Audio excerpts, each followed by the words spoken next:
Hello everybody, welcome back to PSGL Tier 3. My name is George, I'm joined by Alex once again. We're going to be taking you through some Tier 3 action. We gaslighted you last week, unfortunately. We kept telling you it was Baku. It's not. It's Bahrain. That got changed, little to my knowledge. I was not aware. I don't know. Sometimes I just go to sleep for a week. These things happen. Anyway, Alex, how are you doing today? You feeling good? I am doing very great. We all saw the thriller last night, or most of us saw the thriller last night in Bahrain. I'm hoping we get the same action in F3. I think it's going to be really good. Well, one can most certainly hope so. I mean, we've already got qualifying starting at the moment, but we've got people on their outlap. So let's have a quick look at the track. Let's see what we're going to be dealing with here today at Bahrain. Everybody knows it. We've seen it time and time again. It's been on the calendar for a good long while now, both in day and in night. Also has a couple of other circuit combinations, but with 3 DRS zones, it is one of those tracks which unfortunately is prime for overtaking in a straight line. Not really much comes down to outbraking and whatnot. It's kind of DRS is a great level. It's pretty strong here. I wouldn't say it's a great leveler. You can get alongside and clearly ahead, and you might see people playing funny buggers with the DRS lines at turn 1 too. Yep, it is just an exciting track for racing, I think, in general. We do have the cars out on track if we are ready to go on to that. We are indeed. We're good. So, any big news this week in terms of absences? I will run you through them because there are quite a few that, you know, notable names that aren't here this week. So Dehad Demikuroglu is not here this week. P1 Rubin's not here this week. Adras Franco and Liam Stevens are both not here this week. Dehad Demikuroglu, I think, is one that I think a lot of people remember because he's got a unique name. That's kind of my train of thought here. For, you know, he's a notable one that's missing. So I mean, yeah, it's unfortunate, obviously it happened. But we do have here Menno this week. So he is about to start his first flying lap. So George, if you'd like to take us through. Why not? Yeah, we've got a couple of, the good news is that all the championship protagonists are here and present this week. Of course, Lillian, you've got Jack Humphreys, you've got Julian Klaffenbach, Noel Carmen. All of the regular suspects are all still in attendance today. And of course, Menno Nielsen falls into that category. He's certainly been competing at the front end of the grid this season so far. A handful of good results, but unfortunately just kind of falls flat a little bit for him on some occasions. Bit of bad fortune here and there, especially last time out of Austria. He was involved in a kerfuffle with Jack Humphreys, if I'm not mistaken, and Lillian as well. I think it all got caught up. But in the end, you know, turned out all right. And he's been picking up decent points so far, but he's not really all right there at that apex. I'm miles wide of it, really, unfortunately. It turned, I think that's 7, and then it becomes 8, 9, and 10. Is it like a 3 apex corner, or does it not count as that? I'm not sure. Either way, down the final DRS straight. Realistically, on this track, you'd think there could be 4 with that run down towards the final couple of corners, but they choose not to, and I'm quite a fan of that decision as well. Just a little bit of too much DRS on a track, I feel, kind of ruins it, and I think 3 is the limit for how I would consider it anyway. But these cars do really, really well around Bahrain. The 22 models, and obviously now these ground effect cars, always really exciting to watch around Bahrain because of the higher speed corners, especially within the end of that first sector, entering into the second sector. And of course, that big, fast, sweeping right-hand corner that we've all dipped a wheel onto the curb and span off into the barriers at Mach 5 several times before. But unfortunately for Menno Nielsen, he did well up until the last moment where he invalidated. Yeah, very unfortunate. Wasn't too good of a lap. It would have put him second to last. Well, not last, or second to last of the provisional times. So I'm sure he won't be too annoyed about that. He can still improve. Nitro Shooter has gone P1, the man who dominated round 2 Singapore. Julian Klaffenbach, the man who dominated round 4 Austria, has now just gone provisional pole position with a 27.5. So a very good lap from him. I think pole yesterday was a 26.7, I want to say, by Barry Borman. So it's not too far off. I expect we'll see some low 27s later on in the session. At the moment, Korndebacker, I believe, is on a lap coming through the final sector down this penultimate straight. Always one that you might see a few cheeky dive bombs if you're looking closely. Miltos Karafalidis going P1 with a 27.4. So again, a very quick lap. We'll see if Korndebacker can have anything to do with it. Not going to be quite enough to be up there. He does go 10th for now. So yeah, not too bad for the time being. Yeah, strong laps coming in from the most part. I mean, we've already got quite a few people occupying that 27.4 to 5 space at the moment. That's 4 drivers in that region at the moment. We've got then Fionn McKee leading the field on the 27.7s. There is quite a variety of lap times coming in, but they are all relatively clumped up, if you receive my meaning. We've got, what, 11 drivers or 10 drivers within 4 tenths of a second, nearly 3.5 tenths of a second at this point in time. So far, a nice early run for a couple of the drivers to come out with here. I think Lillian is actually on a hot lap here. No, I see the ERS light flashing, so not totally sure. Maybe a lap that wasn't set. Start of his lap? Right, okay. He's about to start. Cracking. Lillian has been the real championship protagonist over the last few rounds of this season. Really started things off strong with a haul of podiums and wins, and so far looking like it's going to be another good time out on track, or at least hoping for that as we now dive into turn 1. Late braking as best you can, try and get it hustled in towards the apex, but try not to sacrifice too much for the exit of turn 3. That's where the time can really be made on the exit of that corner. Now, trying to make as much use of the track as possible, go as wide to give as much space towards the apex, and then get it lit up on the exit. Try and get all that power of these 1,000 brake horsepower cars straight to the ground through the rear wheels. It's not easy, it's difficult the best of times, but the understeer is under control. The rear traction looks like it's good here from Lillian. As now rising up the hill, Lillian has a huge task now with this double apex left-hander. It's braking while turning. Locking up is so easy, and he is a bit drift at the apex there. That's not the world's worst problem, though. You can still ride the curb all the way down the straight. It doesn't lose you too much time. There's a fair amount of grip on the curbs here at Bahrain. There's a fair amount of grip on the track as a whole. It is a tyre killer for that reason, though. So as you get in towards the end of this lap, get in towards the end of this third sector, your tyres, those soft compound tyres, are going to be screaming for their mama as now we barrel it down the final straights before the finish line. This has been a good lap from Lillian so far. Purple Sector 2, if it's to be believed by the track map. And so far, so bloody good. Keeping the exit nice and clean, straddling the curb expertly. DRS open and to the line for P4 for Lillian. It is so tight at the top. Yep, not a bad lap time. It's amazing watching the drivers. You know, you see Lillian then using all of the track. You know, I say all of the track, all of the curb, all of the runoff, having just about 2 tyres on the track to make it legal to get all of the thousands out of the lap time. So yeah, I mean it's not a bad lap, of course. Let's put him P4, very close to P1. He's got a real shot at pole, obviously being the championship leader. He's got 2 race wins, a podium, and I think last week, he got very unlucky at the start with a collision, and so he only managed to pick up 6 points. But even so, you know, he's leading the championship by 20 points. He's in a commanding position. He's confident, and I think, you know, he's one of those that's got a real shot at the win today. Yes, as do I. I feel it's often really difficult to discount Lillian from the race win fight, despite wherever he might start. I mean, we saw last week things really did not go well for Lillian in the opening laps of that Grand Prix. Got knocked all the way to the back of the grid. Ended up having a pretty prolonged engagement, I think, with Jack Humphreys. And they still both managed to come back into the later stages of the race just through sheer pace alone and a little bit of assistance from other people having a few incidents too, but managed to get themselves back into the fight and scored some decent points, like you said. At the moment, I'm looking at Fionn McKee, somebody who hasn't really been in attendance too much this season in the early parts, but now finally back at the wheel of the Aston Martin and looking to try and put together a good lap for Bahrain qualifying. First sector was really, really promising here from Fionn, but now we're looking to see whether that translates in towards the final sector. A 10th up on his time at the moment. That's looking very, very good. It will just still improve in time and not a place currently. If this lap were to continue on its current form, needs to find a little bit more time in this final sector, but there is plenty of traffic afoot, and an invalidation on the final corner as well is not going to be what he wanted to see. Nah, very unfortunate. Fionn McKee, one of the, what was that, 9 drivers that have not scored a point yet this season.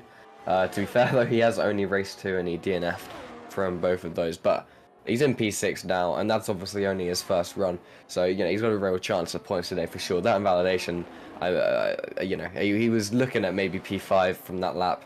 It's going to be unfortunate for sure, but he's got a shot at those higher positions, of course, because he can find the time, and he's already shown that. Rishan, I believe, is starting his second flying lap. going through the DRS straight just before turn 4, braking just about at just before the 50-meter board into turn 4, swing the car in, use as much of the exit curve as you can without losing too much time. In the S section, keep it as left as you can, swing it to the right, swing it to the left, using all of the track again before braking before the hairpin into third, short shift to fourth. Getting the power down as quickly as possible into this difficult turn 9, 10 compact. So easy to lock up here. You see the drivers going wide off the turn 9 apex purely to give them that more straight line so they don't lock up, using all of the exit curve of turn 10, getting the DRS open. Meanwhile, Nitro Shooter goes provisional pole with the 27.3 as Rashan heads through turn 11, 12, gets a little snap of oversteer there, so probably lost a little bit of time, but he's still looking very comfortable, using all of the curb once again, and using all of the exit curbs. He gets a massive snap of oversteer there. That's going to cost him time. Whether he's still up on it, I don't know. We might see him pull into the pits if he is not gaining more time, because that would have lost him quite a lot. If not, then fair enough, but I wouldn't be surprised if he does pull into it. If he does choose to finish his lap, it's only good enough for P10, but to be fair, with that oversteer, he probably lost a tenth, maybe even 2/10, so that could really put him towards the front at the end of the session. Yeah, huge moment there for Rishan. That was obviously not what you want to see from the Dutchman, who has had a couple of flurries, little moments of brilliance so far this season, but nothing really too concrete or to write home about just yet. Still trying to find his feet here in Tier 3. But at the sharp end of things, like you mentioned, Nitro Shooter put together an absolutely sensational lap to go top of the timing screens at the moment. Miltos Karafalidis, obviously out on track at one point, but has gone back in now, not able to improve on time. Jack Humphreys is the new pretender at the top of the field too, managed to slot himself in on P3 with his last attempt. Bartosz Samaro, again, has been in that slot just ahead of Julian Klaffenbach for a little while now. So not to worry, Bartosz Samaro did dive back into the pit lanes as well. Now Klaffenbach back out on track. Lillian also back out on track. I think just starting a lap, actually. So let's hop on board with the championship leader and see exactly what he has to offer. Alex, why don't you take us away again? Of course, so going through turn 4 again, I'm not going to stop saying about how they're using all of the track on the exit, purely because it's a great commentary line, but it is what they're doing, going over the curve. Again, swinging it through the S section. He's already a 10th up. He's already got a purple sector 1, looking very feisty on this lap. Braking as late as possible, slightly missing the apex, but showing how much he's willing to push the car. Going through turn 9 and 10 now, doing his best not to lock up. Which he does. He hooks it in and again uses all of the curb like he did before. You saw a lot of drivers doing this yesterday. It really does work in squeezing those extra thousandths out of the time. Hooking it through turn 11 now. Again, you want to get the power down as quickly as possible. He gets a little snap of oversteer there. So you see again, he's pushing the car so much. They're using all of the curb. He goes purple in the middle sector and he's 3.5 tenths up. That's a mighty gap. That's going to give him about a 127.2 if he can hook it up. It's a stunning lap so far. We'll see if he's able to just push for this final corner. You don't want to go over the curb too much because it'll lose you so much time, but he does get the power down. He's going to open up the DRS, and what's he going to do? He does go pole position provisionally with a 27.1, a stunning lap from Lillian. That is insane pace. Absolutely props to him. Smashed it, Alex. There's Wow. nobody else who's even close. Julian Klaffenbach has gone for a lap, but has invalidated it somewhere. And then as such, Jane Tripkov, the only other person out on track at the moment, I think, too, just starting a lap. Tripkov has had moments in Tier 4 last season, in which he was actually pretty good. Okay, not on a lap, but I'll still talk about Tripkov anyway. It was pretty good in Tier 4. Had a race win, if I'm not mistaken, in which he dominated from start to finish, but was very much a feast or famine type driver who would either win races or score podiums or just not score points at all. And really, the same has been true here for Tripkov in the races that I've seen him attend this season too. But nonetheless, I mean, we've got a little bit of a natural lull coming into the paddock at the moment. Everybody is just getting back around for their final runs. I think Lillian's going to have to really hustle if they want to get another run in towards the end in that Alfa Romeo garage. But for the time being, obviously Jane Tripkov going for that earlier run plan strategy, I'm going to guess, or maybe, I don't know what the plan is here actually. But there is also Jensen Randall, who's hopped out on track earlier than everybody else in the Alpine, of course, filling in for Liam Stevens. But Jensen Randall, I mean, taking the opportunity to try and show what he's made of. It's going to be a good one. I think going out on track where everybody is not going to be in your way as per se, to make sure you have as much space and time as you need as a new driver to the grid, I think is a good call from Jensen. I don't know if Lillian's going to have enough time. I'm just watching his onboard. He's only just entering the pits, and now is about the time that you want to get out. So it's going to be close. But just for reference, his lap time with a 27.170 would have put him P10 in yesterday's qualifying, like in Q3. It would have put him just in front of Philip Presneda, and only a tenth behind Brendan Lee, who is a two-time esports champion. If that doesn't show that he's got pace, I don't know what does. That is an insanely good lap from him. I'm still not over that, but yeah, no, we do have the drivers coming out of the laps now. I don't think Lillian will even be too worried if he doesn't get another lap because of how perfect that lap that he just did was. But yeah, I mean, if he does want to go, he does have to get a bit of a move on. So we'll see. But yeah, no, everyone on their outlaps at the moment, and I think we got at least a good fight for second place, if not pole position. Lillian is coming out of the pits now. I think he will be good as long as he just doesn't slow down too much on his outlap. Yes. Gonna have to push it a bit on the outlap, and that can often wreck the tyres a little bit more than you'd want to. Anyway, just looking at Jensen Randall right now, one of the only people on a lap. I think Fionn McKee has just started one as well, but we'll switch over to that once Randall is done with his lap. At the moment, it's looking tidy, but it's not looking quick, unfortunately, and Randall's about to come up on the motherload of traffic. As Yuki Tsunoda would put it, it is traffic paradise out here, and he is well and truly about to be in paradise. But paradise is a prison when you can't leave, and unfortunately, he will not be able to leave traffic paradise for the foreseeable future. It's a good lap so far, though, up by 0.2 of a second on what was previously a 28.0, so slowest of all drivers by about 0.2 of a second. But that 0.2 is about to be eaten back up in this lap from Randall. As long as he keeps it clean, I'm sure the race pace will be there for him. But so far, this lap, nothing really going to be to write home about. It doesn't improve him all that much, just up to 15th position. But there are plenty more laps still to come. So let's hop on board with Fionn McKee, like I said I would, and see what he has to offer. Obviously, not really being here for the first couple of races of the season, and not really having the best of luck for the ones in which he has attended. So trying to change his fortunes here for the Aston Martin squad. Let's see what he can do, as this second sector is lightning. At least it says it is. It's purple, but only a 10.5 up on his time at the moment, which would, if I'm not mistaken, settle him up in about P6. Oh, get out of the way! What is going on? That was Jane Tripkov. Oh, you know what? I think he might have thought he was on an outlap. I don't know, but that is horrifying if that was in real life. Yeah, that's unfortunate. Very unfortunate. What's going on there then? Right, yeah. let's just get back to qualifying. We can review that after. Okay. Yeah, we can look at that afterwards. Andrei Molnar goes P5. He's not going to improve anymore. Only 0.003 of P4.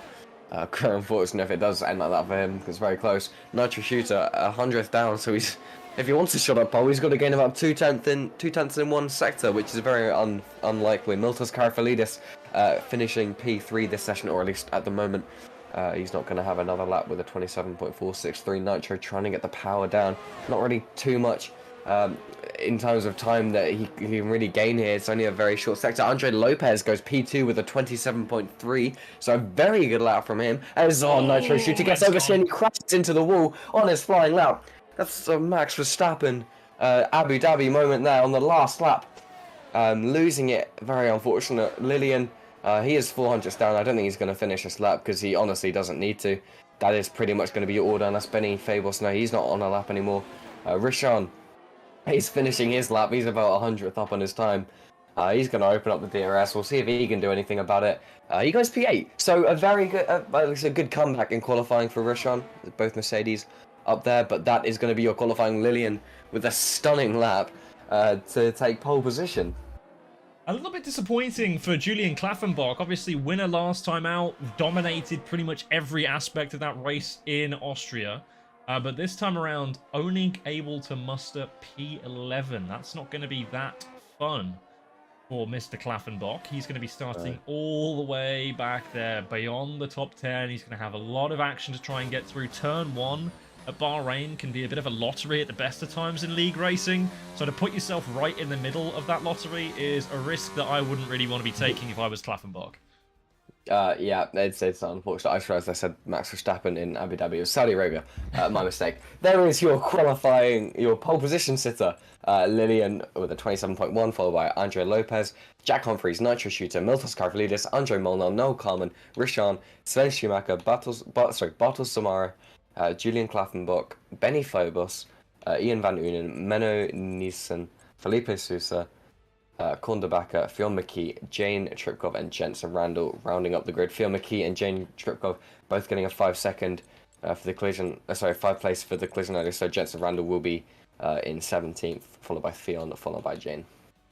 Yes, not exactly sure how that incident will play out in the long term. Obviously, there's not much you can do about it when incidents happen in qualifying and you don't have live stewarding to take place. But yeah, I feel that was an avoidable accident in the end of qualifying there. Dion obviously didn't have to drive into the back of Tripkov. Definitely could have done any number of things that were far more preferential to wrecking both of your cars. But obviously Tripkov not paying attention, not looking who's in his mirrors whatsoever, not looking at who's on a flying lap. All kinds of mistakes coming in, I suppose. Either way, it'll definitely be reviewed. I think there is going to be a session restart as Mr. Coleman has left and he is the session host. So we'll figure it out. We'll go to a quick break as we figure out what's happening. I think there's going to be a restart, and we'll see you on the flip side of this one in just a moment.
welcome back, one and all, to PSGL Tier 3. Apologies for the delay. You got a couple of Mercedes mechanics in the pit lane T-posing to welcome your return. But aside from that, it is finally time to get the action underway here at Bahrain. I think a little bit of time was taken to sort out the penalty situation with Fionn McKee and Jane Tripkov, obviously, that we saw the collision at the end of qualifying there. But it looks to have all been sorted, and it looks to be that we are going to have a fine and dandy race on our hands. We got 7 seconds, or 6, however many now, I'm losing count already, until the start. And hopefully we're going to be in for a banger. On pole, of course, Lillian by quite a margin, but we already now have 5 red lights and we are immediately off to the races, not held for any length of time at all. Off they fly.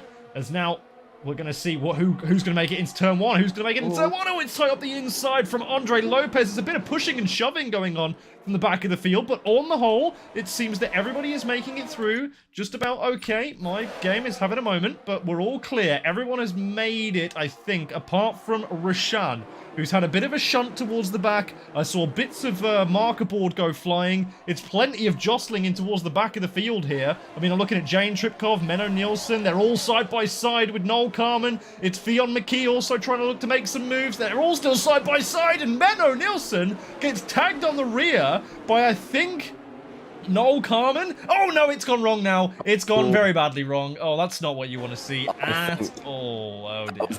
So Samara getting a bit of oversteer and just oversteered into the other drivers, which is obviously not very ideal when they're right beside you. But it's an easy mistake to make. But yeah, very unfortunate. Jason Randall has had a spin. He's in at the back now. Andre Lopez only 4 tenths behind Lillian, up ahead. A bit of a queue starting to form with the first 8 drivers. Cornerback are not too far behind, and then Ian Van Noonen, and then a little bit of a gap to Fionn McKee, and then you got the rest of the pack pretty much. But yeah, a bit of a clean start for the guys ahead. Andre did try to have a look at a move into P1, but obviously wasn't able to do it. But yeah, no, nice and clean from the guys ahead. So yeah, we've got a long race to go. We'll see what happens. Quick look at the tyre situation. Once again, we have the one man on the medium tyres. It is, I bet you can't guess, Sven Schumacher, who's already up into 5th, or at least is fighting for 5th place at the moment with Miltos Karafilidis. And I say it every time that I see these yellow banded tyres out on track, but really at Bahrain more than any other, with how high the degradation around this track can be historically and is inside of F1 22, you really do have to make hay whilst the sun shines. That is what Sven Schumacher is going to aim to do. According to the pit stop strategy, which you can see on your screen just there, he's going to be pitting around lap 13 to 16, by which point, though, everybody else around him will be on worn hards, but then we'll have the opportunity to go on to these faster medium tyres at the end of the race where they have less fuel in the car, and as such will naturally be quicker. So it is in Sven Schumacher's best interest to get a bit of a wiggle on and now press on in towards the leading pack. Yep, it's all up to him now. So Schumacher won. He does like to try a lot of different strategies, doesn't he? Cornerbacker, I just want to focus on because he's had, you know, the most overtakes of the first lap. He's already into P9. He's made up 7 positions. So good comeback, good qualifying comeback for Cornerbacker there, Cornerbaker. I'm still not 100% sure. I think it's Cornerbaker actually. Yeah, Lillian. At the moment, though, out front, he's just at the fastest lap of the race. He's got about a 7/10 gap, 6/10 gap to Andre Lopez, so you are seeing that gap beginning to form. It's not going to be enough, though, obviously, with DRS being enabled this lap, and Andre Lopez is already in it, so he's going to, well, he should be comfortably within the DRS for quite a while now. I don't think we'll see too much until the pit stops like we normally do. But I don't know, you never know. We'll see some surprises. I'm sure we'll see some moves in the queue as you go down the order when they're not really fighting for the win. But yeah, at the moment, just a bit of a queue, not really too much going on. Yeah, DRS is very, very powerful at Bahrain as well. Bartosz Samaro's bad race goes from bad to worse as he decides to throw in the towel for the evening. Always seems to be Bartosz caught up in some kind of incident. Unfortunately for him, it's plagued him again here in Bahrain. And as such, he will be our first retiree of the evening. Either way, Sven Schumacher still making moves. At the start of this lap, managed to force his way by Miltos Karafalidis and is now looking to try and muscle past Nitro Shooter just ahead of him as well, our winner in Singapore round 2, if you can cast your minds back that far. I know it was a number of weeks ago, but I'm sure you have good memory. That's what I admire about you, Mr. Viewer. Anyway, Sven Schumacher looking to really try and muscle in now. He's going to have to sit inside of DRS, so really has to make sure that when he has the opportunity to use these medium tyres in those faster speed corners, that he is really closing on in. Of course, the ERS situation, less than favourable for Schumacher at the moment as well. He's been using it to try and get on the rear of all of the drivers in front of him. And now he's going to have to try and use the tyres to make up for that ERS deficit. Yeah, oh, as he gets a big snap of oversteer going on the curb there. Nearly losing out. Luckily, he managed to save it. But yeah, the tyre deck, as you said, very high. The tyre temperatures will be high, so it's really important to make those moves when he can to try and get out the dirty air as well. I think it's unlikely that he's going to take the lead before the pit stops, but I mean that's obviously what he's got to try and do.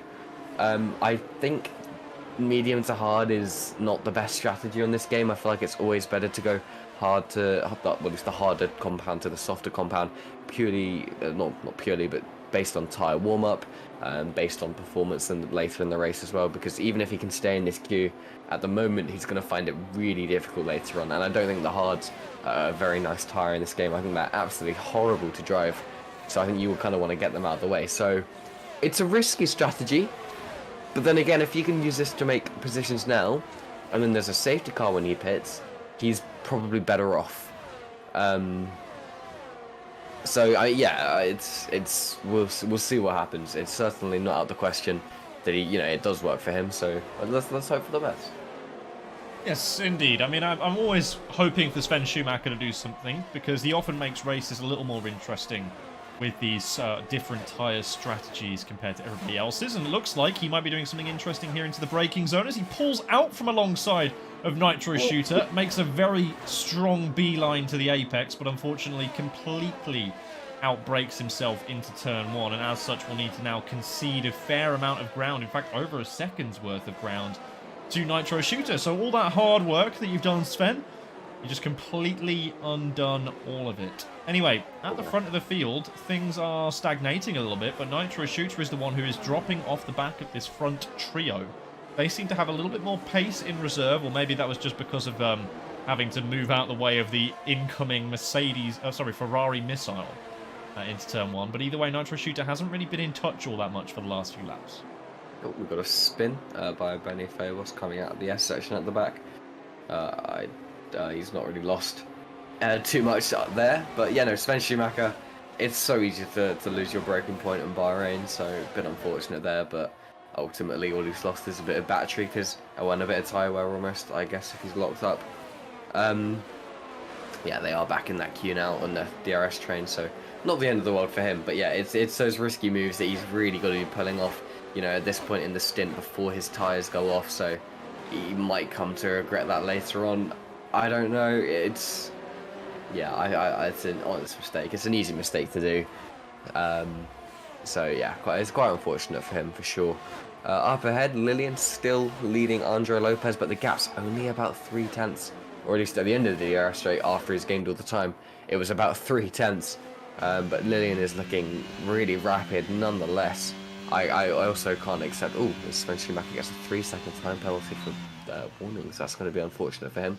As I was saying, I can't see Andre Lopez really wanting to get ahead of him, get ahead of Lillian, because there's not really any point, especially because I think he knows that Lillian's faster. He could easily overtake him, and he's just helping Lillian save battery and save tyres. So it's just easier for Andre Lopez and Lillian as well, just to sit. For Andre Lopez just to sit in P2 at the moment. Yeah, I think you're right. What good does it do him? I mean, he's currently sitting on 100% battery. Lillian is on 92. I think all these guys are just settling into the front three, at least, just settling into this race, just going, right, there's not really going to be much for me to do between now and, well, really any time up until we pit about lap 16, 17, somewhere around there, one would imagine. So there's not really much for the guys to do at the moment. They're just going to be circulating. I imagine that Andre Lopez is quite comfortable in the position that he is in, because he's not taking anything out of his tyres, he's not overdriving the car. He's not having to use any ERS to try and hold station with Lillian. He can in fact gain ERS if he wishes to, pretty much at will because of the long straight here in long braking zones. I'd be surprised if we see him go for a move of any sorts, but it looks unlikely, as he just has a little bit of a nosy up the inside of Lillian, just to remind him that he's still there, and just to remind him that he maybe is going to be a threat later on in the race. I don't think we'll see anything too crazy, but then again, I have been wrong before. It doesn't look like to me, though, that Andre Lopez was particularly invested in going for a move down that second straight either. I mean, looking at that, definitely had the pace and the power to get past him with all the ERS and DRS available to him, but looks like he just lifted off. Didn't really want to try and go by. Doesn't fancy leading. Doesn't fancy trying to take the life out of his tyres in that aspect as well. Also, the added benefit of sitting behind in P2 and P3 is you can be first to react. Obviously, Lillian can't pit before or like after his competitors do on the same lap. So the advantage of being second or third is that you can see if Lillian doesn't pit when it comes to that pit stop time, you can just go ahead and get that undercut for free. You can choose when. You have all the autonomy in the world. Yeah, of course, it's very powerful. I just try to look at things going on. I think it's interesting. I think how close Andre Lopez is following, and I say that he's also not too close, but I feel like it's easier to get that, you know, a little bit of a gap, just to play it a bit more safe. But it does seem to me like he's right in the gearbox with Lillian, just a little bit too much. My timings are also completely messed up. Lovely game. Yeah, sorry, no, my game just bugged again. But Andre Lopez is going for a move into turn one. Sorry, very late on the reactions there, but Andre Lopez into the braking zone is going to get that position, is going to take the lead. So forget everything that we said last lap. Andre Lopez immediately going to go for the position, but Lillian is not saying no. He's immediately going to try and have a go. No, he's not. He's going to get back behind the Red Bull. Andre Lopez going a little bit wide. Lillian not able to do anything, though. A little bit of a bump and grind there on the exit of turn 4. That was nearly a little bit too close for comfort, as Lillian did tap the rear wheel of Andre Lopez, but thankfully both drivers stay on the black stuff for now. That was interesting, like you say. We weren't expecting it. We called it all saying this wasn't really going to happen. We didn't think it was a likelihood that these guys would try and go blow for blow just yet. But clearly Andre Lopez thinks he has something in hand on race pace over Lillian, at least from what has been demonstrated so far. Otherwise, he wouldn't have gone for the move. He wouldn't have said, yeah, you know what, I'll lead. I want to take control of this race. Maybe he does feel like he has something in hand. We'll see whether it's an ERS advantage or something, but they're both sitting on pretty much identical battery lives. So this is an interesting conundrum to be sure, but maybe this from Andre Lopez is his way of saying, all right, let's take it down from whatever this horse race is into just a 2-horse race at the front. Let's try and break the field a little bit here with just a little bit more pace that I feel I have in my tyres. Yeah, I mean, it's you could also argue, you know, it's the famous Murray Walker quote, one thing is catching and another thing is passing. If Andre Lopez is ahead, but, you know, that might not last long because Lillian is immediately, without ERS, he's going to overtake before the braking zone. Lillian wanting to command this race. But, you know, what I was saying is Andre Lopez being ahead gives Andre Lopez being ahead gives him that sort of confidence to lead the race, and he's going to come back at Lillian. No, he's not. He decides to back out of it. He lifts off. He's happy sitting in P2 for now. But yeah, I don't know. I think maybe he does want to sit behind now. It's difficult to tell. But yeah, I think when you're leading the race, it's just that bit easier to defend and control. So to not let Lillian go too far ahead. But then again, it's not like Andre's pushing too much because, as you said, he's got the exact same ERS. So what I'm thinking is Andre Lopez, I think we're underrating him a bit here, and he has genuine race pace that can almost match Lillian. Well, potentially. Obviously, DRS is a little bit of a kind of like it's a bit of a fugazi. A facade, if you will. It kind of masks a lot of people's deficits in pace, especially at a track like Bahrain, where the DRS can be so potent. So if Andre Lopez is sitting inside of that DRS pretty consistently, then he may actually be clinging onto the coattails a little bit. But throughout the corners, it has looked to be that Andre Lopez does just have a little bit of the sauce with him today. Seems to be nailing every apex, seems to be getting out of the corners just well enough as well that he can hold station with Lillian. And now with all the DRS of this long straight coming, it's going to be a fastest lap from Lillian, but it's all going to get undone as Julian Klaffenbach is on the move as well with a new fastest lap. In fact, Julian Klaffenbach has been actually making some steady progress. Remember, he started in P11 and is now up to P6. I think Miltos Karafalidis has had a bit of a moment. In fact, Julian Klaffenbach is going to take more people in just that straight. Something must have happened there because Nitro Shooter ended up losing out. Miltos Karafalidis has gone down even further into P10. And that is a great result for the Ferrari driver. I think so. Does he? I'm so confused. Why is he going off the track? I don't know. No idea. Has he got damage of any sort? Or maybe an issue with some of his hardware? It doesn't look like he's got a puncture. It might have bodywork damage and just choosing to retire and just not get in the way, but I don't know. I guess we'll see. That is unusual here from Karafalidis. Can't seem to turn the car in, so maybe there is some sort of damage. Maybe it... Oh, yeah. The car is shaking a bit. Is there a puncture that I just can't see? Is the tyre slowly deflating? It looks like it would be on the rear if it was anywhere. Maybe that rear right? Well, I'm not sure if there is one, because when he was driving, I thought I saw the car kind of dip a little, but in one of the rears, I can't remember which one. But I don't know if it is. I feel like we would see him locking up a lot more if he was and being a lot slower. Yeah, I feel you're right. It's interesting either way. We don't exactly know what's happened, but out at the front, seems that Lillian has pulled the pin well and truly, Alex. Used 60% of the battery in that one lap alone. Andre Lopez was caught napping a little bit, not able to respond, and still has 10% extra battery over Lillian, but won't have the benefit of the DRS. And as such now, Lillian is pretty much free to go and fight. Meanwhile, Klaffenbach looks like he's eager to make a move on his teammate, Sven Schumacher. Those medium tyres are well past their sell-by date, and as such, Klaffenbach will not need a second invitation to get by the fellow Ferrari. Yeah, I don't know what it is with the drivers, kind of doing the opposite of what we've been saying. We said Andre was going to stay behind, and then he overtakes them. We said he's going to keep up with them, and now he's dropped back. But to be fair, Andre's still showing pace. I think he did just set a purple state to 1 if the game is to be believed. But he is flat on the edge of the DRS. He's going to have to use quite a bit of battery because Lillian is also trying to use battery because he doesn't want Andre in his DRS. So it's kind of just a race to the DRS detection point. Who can get the power down just that little bit quicker? Because it's very close between them, and it really is a matter of thousandths of a second, hundredths of a second for who's going to get the DRS, for whether Andre's going to get the DRS or not. I don't think he is. He's using all of his battery. So is Lillian, and Lillian and Andre both use their entire batteries this lap purely to keep Andre out of the DRS. Yeah, Andre not going to get it this time, but there is a long straight now, and I think Andre might have a little bit of a lower downforce setup. He does set the fastest lap, and the gap's rapidly coming down. So, very big difference in wings there. I guess that explains why Lillian's been quite that much better on the traction. But all that, both used all their batteries, and Andre Lopez is back in the DRS. They have not just used like both their batteries in terms of like a layman's sense. They have literally drained their batteries. The first 5 have all used all their batteries. What? I mean, Nitro Shooter's got about 20%, but Julian Klaffenbach, Jack Humphreys, they're all less than 10%. That's insane. I don't know what's going on here. Bahrain is producing some weird desert nights. Everybody's starting to get a little bit, well, a bit sick in the head, really. A bit dazed from the desert.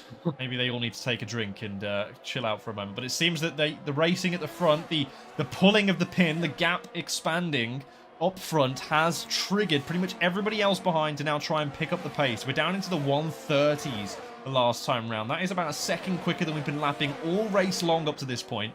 And as such now, Andre Lopez is going to have a tough ask with no battery to respond with. If a single mistake is made, with how little margin he has right now for the DRS window, he is going to be in serious, serious trouble. Both drivers, again, I think, using their battery on that straight just to try and break/keep in of that DRS window. I think Andre Lopez will still have it, and he does. And now we should see that gap start to evaporate a little bit, at least by a couple of tenths at the very least. Of course, in all of this madness, Jack Humphreys has just been silently plugging away on the back of this group. Of course, he too has used his battery as well, but let's not discount him from this little trio fighting for the podium positions here.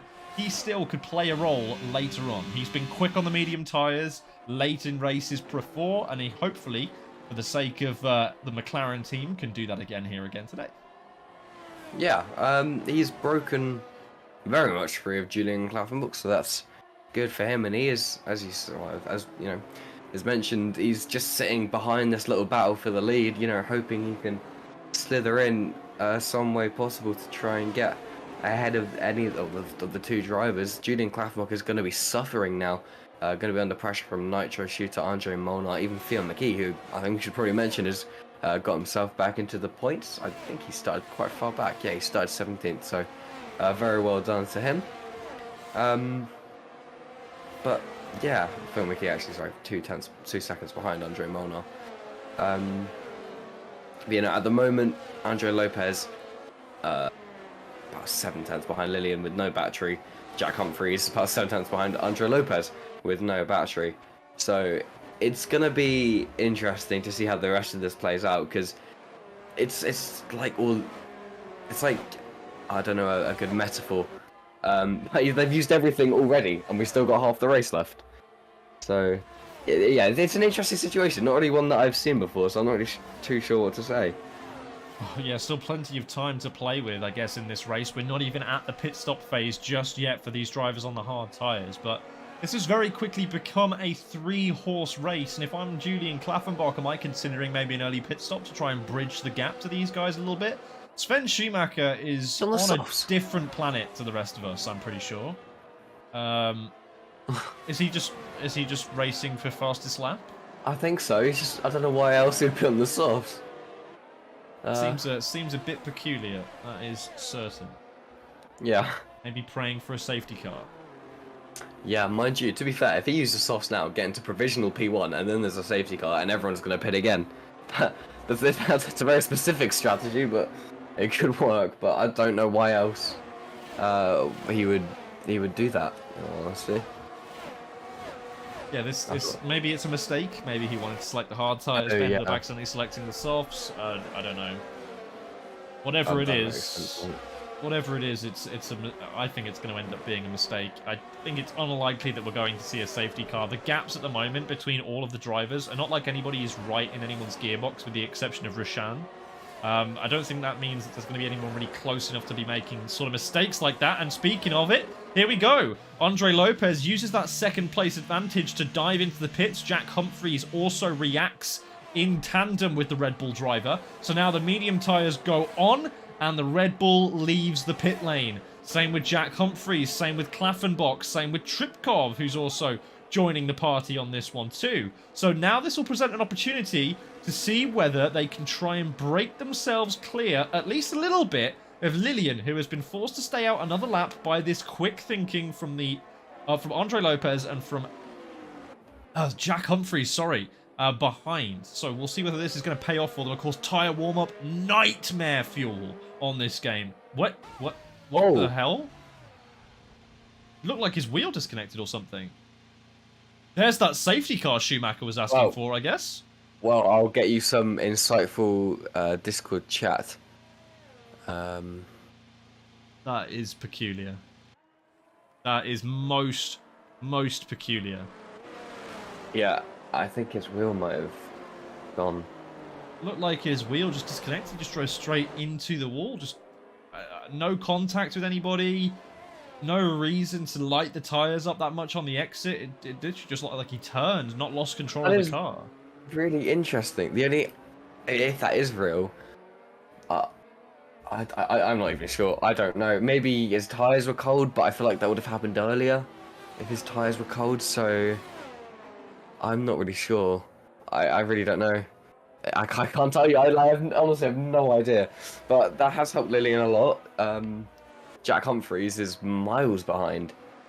He's in a different postcode compared to where Lillian's going to come out. So yeah, that's. I'm a bit taken back by that. Jack Humphreys in shambles right now. Truly in shambles. I mean, just watch the guy that he was competing for the race win with pretty much destroy a lot of his opportunity now to even get a race win. I mean, his shot at a podium might be scuffing up a little bit here. I think he's lost out to Nitro Shooter, of course, lost out to Lillian in a pretty big way. That gap will be neutralized by the safety car, but yeah, it's not as bad as I initially It's not as bad as it could have been, but still losing out to Nitro Shooter, a driver who so far has provably been much slower than you. You know It's who's not gained great. from it though? Theon McKee in P4. Oh, as Tripkov gets a 5-second for a collision. I'm not really Not sure what this happened. has paid off for Sven Schumacher in the way that he thought it would, by the way. No, no. I don't know what happened there. At least he's on mediums now, so he doesn't have to put up with the hards the rest of the race. That's a plus side. If you can really find a plus side, I'd say that's it. Yeah, hasn't had to take the hard tyres. Maybe he just really, really detests the hard tyres, and that's why he goes for these alternate strategies all the time. Yeah. We'll go with that. We'll go with that. Yeah, that's the you got to take risks at the end of the day. That's what puts you above the others. Unfortunately, he hasn't really had one that's worked out yet. What's his best finish? It's 3 points. So what, P8? So yeah, it will come. It will come eventually. Patience. Yeah. Yeah, super weird safety car here at Bahrain, folks. We just saw Andre Lopez come out of the pits on medium tyres and pretty much just drive it straight into a wall. I'm not sure whether his wheel disconnected or whether it was a cold tyre mistake, too much throttle pedal. Whatever it was, it certainly looked very, very weird. We saw it from head on. You can scrub back on the stream if you want to have a quick watch. That certainly was a weird, weird moment. Yeah. Jane Tripkov coming to pits again, I think. Or recent before, as is Noel Carmen. They might have got damage from that collision earlier on. Yeah, it's the new front wing on Noel Carmen. Yeah. Certainly, this is turned into one of these weird change of events races now, where something completely unpredictable happens that is thrown into the ringer, and everybody else just has to adjust, adapt, and try and do something with that as best they can. Of course, we've definitely got some big winners from this situation. Of course, Lillian falling into that category, but I think Theon McKee also a big winner from this. Andre Molnar, hard to ignore the fact that he too is a big winner in all of this. And then you've also got some big losers. I think Jack Humphries certainly falls into that category. Sven Schumacher, possibly tonight's biggest loser. And I think Julian Klaffenbach as well, from all the progress that he made. Remember, he was ahead of Nitro Shooter and now is several places behind. So that is certainly a change of fortunes. And that's just how quickly things can change in motor racing. So unpredictable at the best of times. And then when it finally does happen, and when it does finally become unpredictable, it can be a wicked, cruel mistress. It can be. It certainly can be. Oh, sorry. Voice absolutely went then. We might be in this lap. I think it depends if Noel Carmen can catch up in time. It will be close, but it does, you know, the call can come very late, so we'll just see as he approaches the back of the field. He needs to do it quite quickly, but it's still not out of the option. If not, we will be going for another lap. Everyone's tyres will be cold. It is in this lap. Yeah, a very late decision, which the game loves to do, and it also loves to limit the amount of throttle that the drivers can put down so that the safety car can get back into the pits, which is a absolutely horrible game mechanic because you cannot warm your tyres at all. But we will see as Lillian prepares to get us underway. We'll see when he decides to go. We'll follow along. Is he's gonna leave it very late? As he doesn't. He actually goes quite early on. Caught Nitro Shooter sleeping. Jack Humphries as well, not too able to gain off that, but Phil McKee has got the overtake on him. He's in the slipstream of Jack Humphries. Is he going to try and send it? He is going to send it from very far back. Makes the apex, makes the corner, and a stunning move to get them side by side through turn 2, leaving Jack Humphries as little space as he can. And it's all about who can win the drag race now, as Phil McKee has the overtake on. So does Jack Humphries, who's going to get ahead into turn 4. Jack Humphries tries to send it round the outside. They are so close, they don't touch. Jack Humphries has to see the position, and it's a stunning move from Phil McKee to get him into P3. Absolutely amazing. Yeah, looking further back as well, Julian Klaffenbach made the move on Andre Molnar straight off the restart, and Lillian really caught Nitro Shooter at his own game. Remember back to Singapore when Nitro Shooter was in control of all those safety car restarts and every single time caught his opposition napping? Yeah. Well, same thing happened here. Lillian has just done the Uno reverse card here at Bahrain, and Nitro Shooter already at a 6/10 deficit. Fionn McKee, though, great move, great little tussle with the McLaren driver of Jack Humphreys, and the Irishman is up into P3 after starting pretty much stone last in this Grand Prix. Yeah, a stunning drive from him. Cannot complain at all. He hasn't scored points yet, but hopefully, well, I mean, he's got a chance of getting a podium today. So we'll see what he does from here. Obviously, he's got to still keep the pace, and we do still have about 12 laps left, 11 laps left now, of this race. Lillian sets the fastest lap of the race, showing his pace. Good pace from him, obviously. Nitro Shooter just below a second behind. Fionn McKee just above a second behind that, followed by Jack Humphreys, Julian Klaffenbach. Jack Humphreys, I'm sure, will have something to say about that move and possibly come back very soon. But at the moment, there's a little bit of a tussle at the back between Sven Schumacher and Jane Tripkov. Noel Carman as well, looking to make the most of it. I think they've just gone 3 wide, entering the S section. As they do make contact, and that's Sven Schumacher around. Noel Carman in another incident. Don't know what happened there. Can't really comment. Sven Schumacher's day. Not great racing. I can't lie there. Both drivers didn't want to yield, didn't want to concede position, and as such, it just was one of those things where they both run out of road. Someone's got to give, and in that instance, it was unfortunately Sven Schumacher who was forced to give it up. Now, speaking of giving things up, though, Nitro Shooter has had to give up that DRS window. Of course, there is no DRS for 2 laps after the safety car restart. And as such, this has been a big old problem here for Nitro Shooter, who clearly does not have the same blistering 129.5 pace that Lillian is exhibiting. All the battery depleted, but Lillian need not worry. Nitro Shooter 2 out of battery and out of DRS. Yeah, Nitro Shooter vulnerable to Fionn McKee now. Which is not something I would have said about 20 laps ago, given how far back Fionn McKee was. But you know what? He's doing a stunning job. Nitro Shooter also very limited on the ZRS. You can see the rear light flashing, to be fair. So is Lillian. So is Fionn. So is Jack, almost with about 20% ERS. Nitro Shooter just not able to have that pace that Andre Lopez did. Speaking of, he has just sent a clip. Actually, I might give this a little look. It looks like his wheel disconnects. I just watched it on my phone. It looks exactly like his wheel just goes, unfortunately. So that is really, really unfortunate. Hardware fault for Andre Lopez, causing the retirement from the race. Not what you want to see at all. That's not what we like in league racing. We'd ideally want everybody to go into the race with having no technical issues. Everything goes off without a hitch, but sometimes that's just not possible. But speaking of going off without a hitch, Nitro Shooter is unfortunately going to have to go on with a fight on his hands here.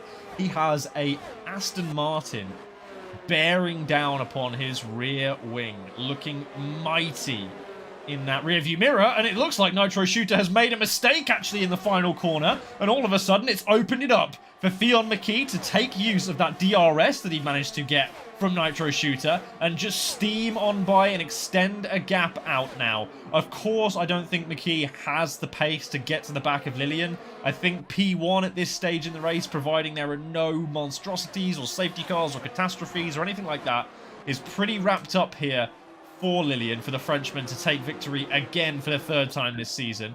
But for Fionn McKee, a podium as the first point scoring position of the season sounds absolutely fantastic.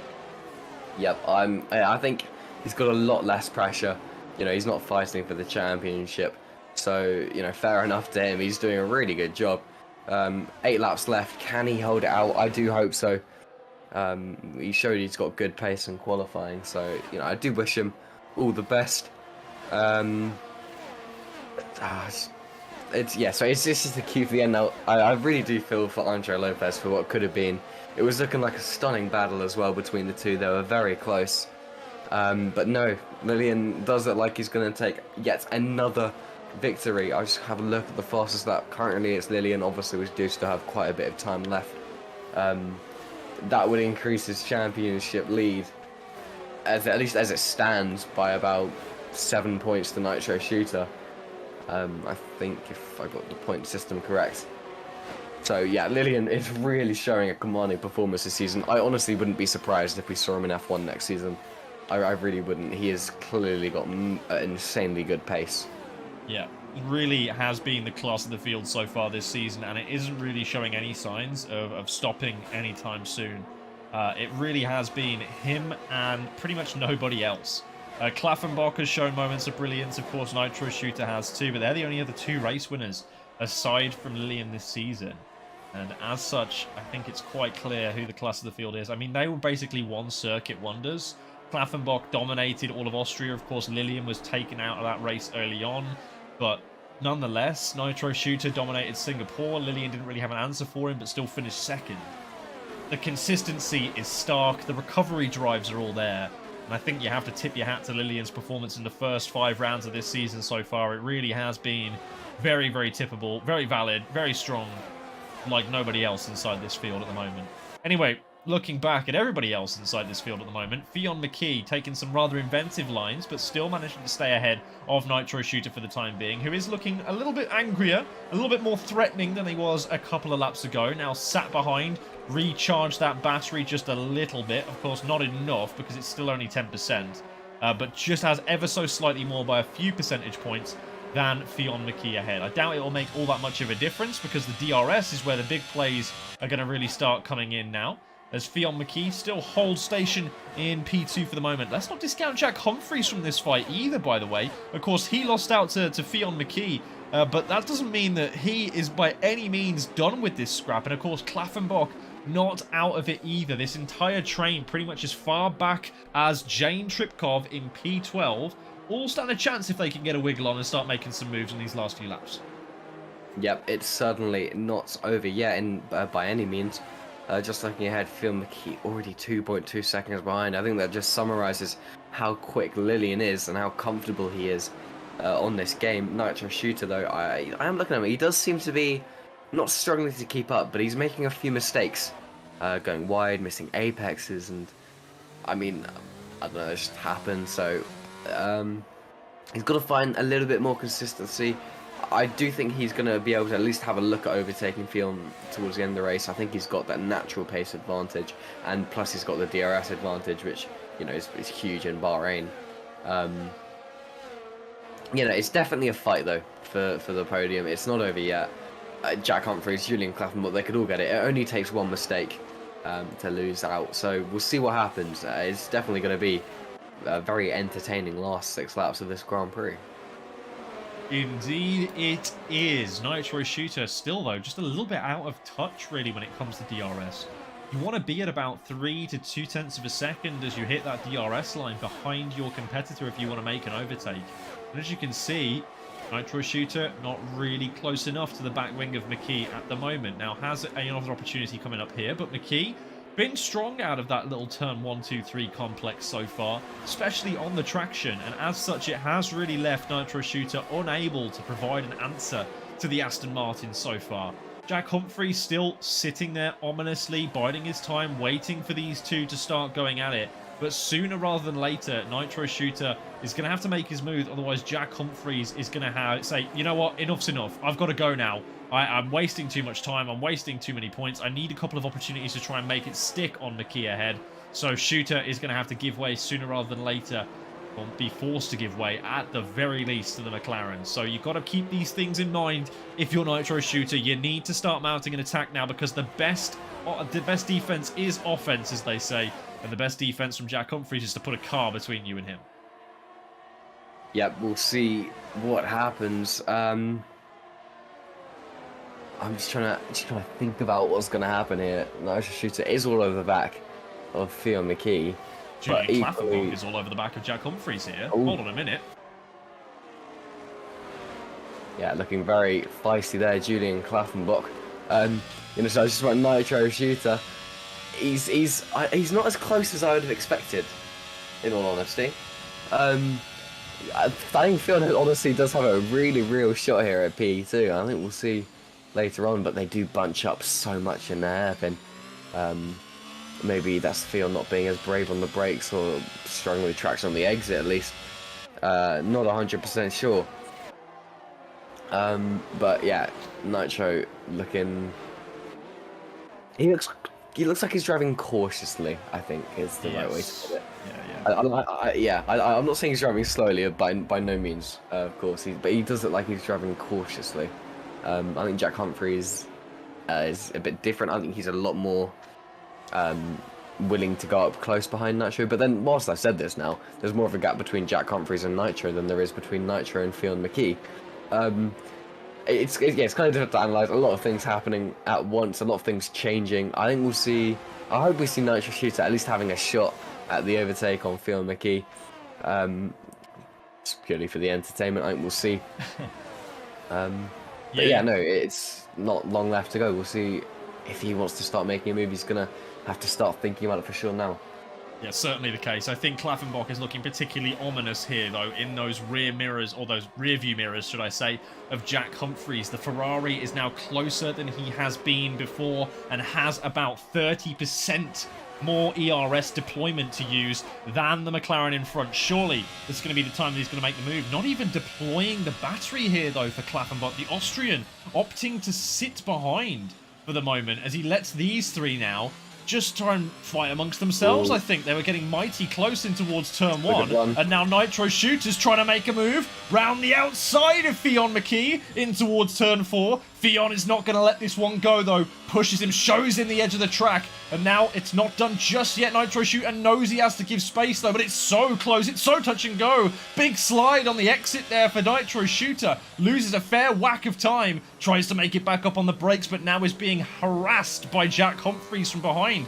As a result of that little mistake, now in towards turn 8 and 9, 10, it's all very tidy for the guys in this front leading trio here. But all of this is just letting Lillian clear off. We know he's going to win this race at this point. Let's just not make it too big of a problem, barring any issues. Let's focus on these guys. It is all kinds of weird as we come through here as well. Just look at Fionn McKee's sweeping sharp line in towards this left-hander, then the right-hander, compared to Nitro Shooter and Jack Humphries in behind. It's so different. There's so much variation. But once again, the man who is closest to their competitors in this train is Klaffenbach. Has such better drive out of that second sector into the third sector. It just seems to have the number of Jack Humphries for the moment, but just can't find a way to make the overtake. We'll see if he tries it again here. Nope, no ERS being used here by the Ferrari driver once again.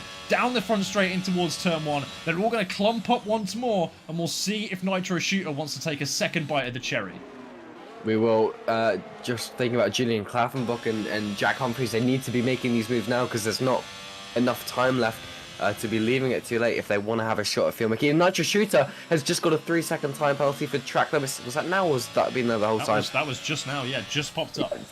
Just now. Sorry, yeah, Nitro Shooter has now got a 3-second time penalty for track limits. That's very unfortunate. And that's probably taking a podium away from him.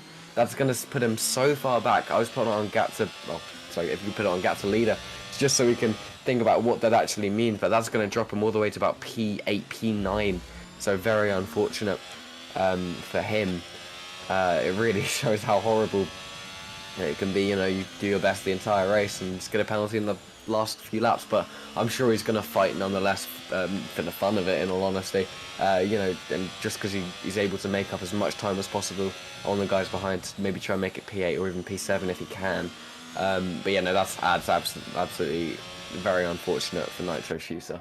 Yes, it definitely is. That's going to ruin his chances of a podium today because everybody still as far back as P12 is still very close together.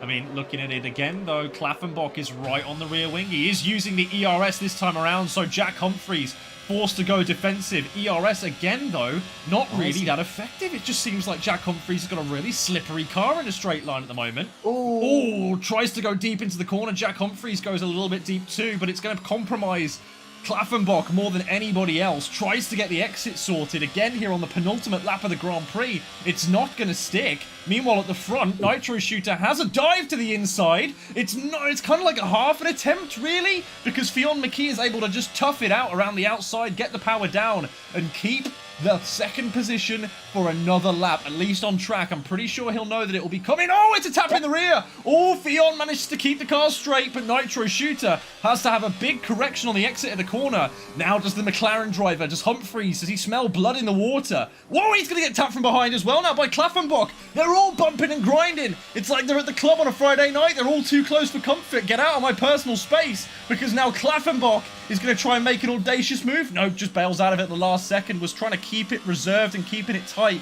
Humphries loses out on far too much as we now start the final lap very shortly with Lillian at the end of the straight any moment. But this is really starting to heat things up. But that little nudge from Klaffenbach might have just knocked Humphries completely out of the equation. My guess is, I think he must have locked up. Just went back into Jack Humphries. Also went at the back of Jack Humphries, couldn't stop it. That's pretty much put Jack Humphries, as you say, out of the equation. Put Julian Klaffenbach out of the equation for any sort of move. The only thing Julian Klaffenbach does have is ERS, and he is gaining on the straight. We'll see if he's going to try and send it down turn one. He doesn't look like he's going to do it. There's not going to be enough space. He's too far behind. I don't know why he's gone for that, but he has. And Jack Humphries is going to remain in P4. That's a very risky move from Julian Klaffenbach. This is all helping Fionn McKee, because I think this is pretty much confirmed him for P2, is Nitro Shooter getting an insanely large amount of oversteer coming out of turn 4. Menno Nilsson and Andre Mona are fighting behind, but we'll keep our eyes on Jack Humphries and Julian Klaffenbach, because that is for position. At the moment, Nitro Shooter, poor guy, would drop all the way down to P10, P9 even, because Rishan has a penalty. But at the moment, Fionn McKee does look like he's done enough for P2. Jack Humphries is gonna have to finish in P3 now, obviously, because Nitro Shooter has a penalty.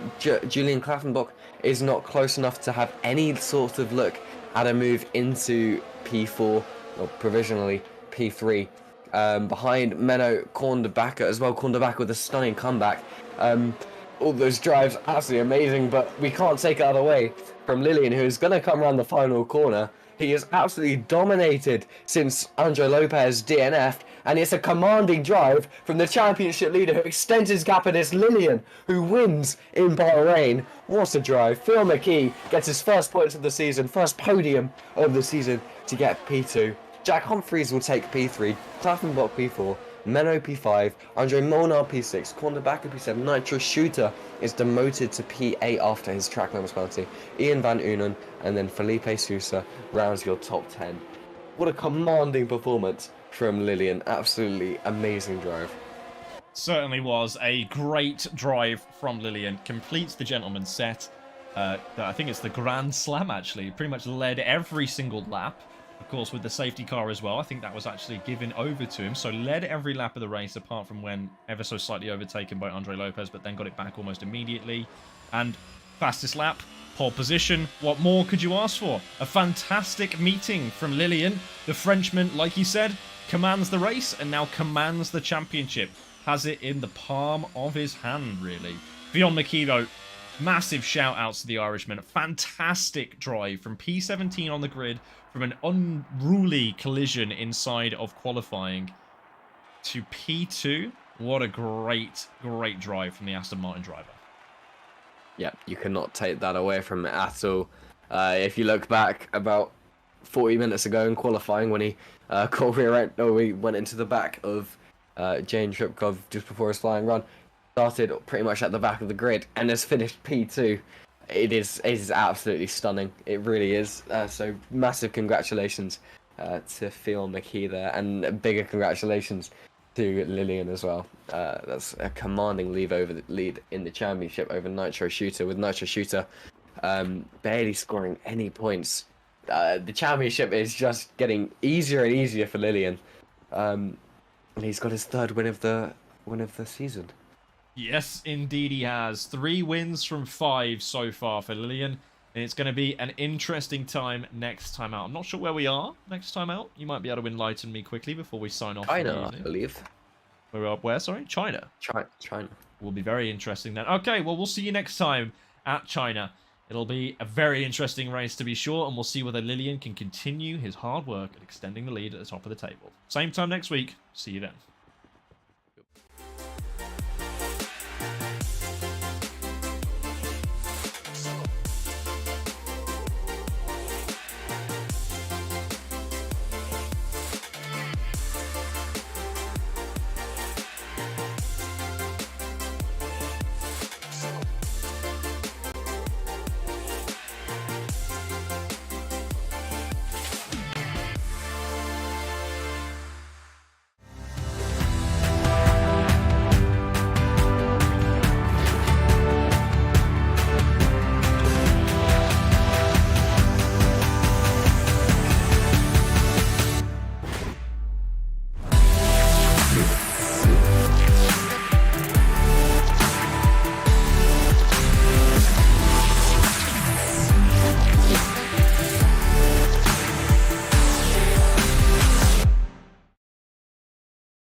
This broadcast was brought to you by GT Omega, proudly supporting PSGL.